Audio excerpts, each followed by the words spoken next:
Okay, I want to talk about one of my favorite Bible stories in the Old Testament, Samson and the lion. Now, if you, the Victor Mature movie has colored the story of Samson a whole lot. Now, in the story, Samson kills a lion with his bare hands, and then a honeycomb grows in, and he tells the Philistines that they can solve the riddle, but let's leave that part alone. Everybody thinks that he killed an African lion. The African lion lived. This is going to be a mirror image because it's I'm using the facing mirror, but the African lion lived here. Israel's up here. Now, the lion that Samson killed was a mountain lion. So let's look at the different size of the lion. There's one here, and then the one here. Notice the difference in size. That one's here, and the other one on me is above my head. So if you look at that, the Bible story is talking about a mountain lion, not an African lion. Totally different animal. This is within the purview of a strong man to kill. The African lion, not so much. Difference in size is several hundred pounds, obviously. Order of strength and magnitude. And anyway, this is here at the Whitty Museum. So it's called the King of Beasts. I encourage you to come check it out. So there's the size comparison. So obviously,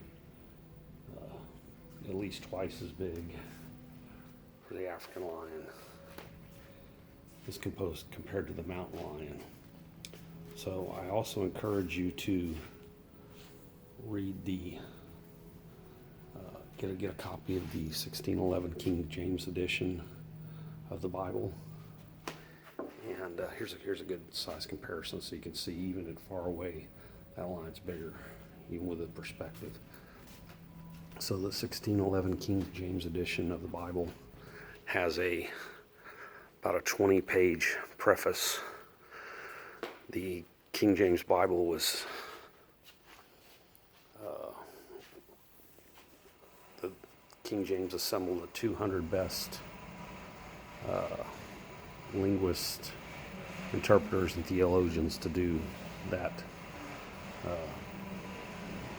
version of the Bible, mainly to go against the Geneva Bible and the appendices in the Geneva Bible. So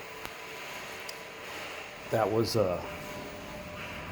if you get the reason you get the 1611 isn't really to read it because it's in Middle English. It's kind of hard to understand. There's it's not hard to understand. It's hard to read. It's a complete Bible, but it's hard to read. But the preface talks about how they didn't understand some of the words in the Bible. So they did the best they could, and they say that in the preface. So the lion that they knew of then was the classic lion. It wasn't the mountain lion. There were no mountain lions in England at the time.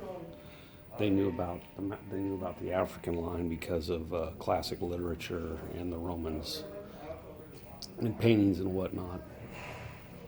But the mountain lion has got many names: cougar, puma. His range is widespread, though. The Americas, and he used to be there in ancient Israel. And King David also chased away the lion when he was a shepherd boy. Other words that got mistranslated in the King James was also in the story of Samson the jackal. So in it says that Samson grabbed several foxes and bound a firebrand between their tails and released them. Well, that many foxes would cover approximately 300 square miles. However, they've done this test. They've done this repeatedly 2 times out of 3. jackals would match the word. A lot of words in Hebrew, there's not that many of them, so the context of the sentence tells you what something is. So the word jackal is loosely or fox is loosely the same word, depending upon the context. So the translators in England didn't know what a jackal was, but they had obviously saw foxes all the time. So the fox was the word they used to translate the small canine. And it's jackals are social animals. They stay together in packs, and when they see you have one of them and you're not doing anything to it, it calms them down. So it's not beyond reason at all. Like I said, they've done it repeatedly where you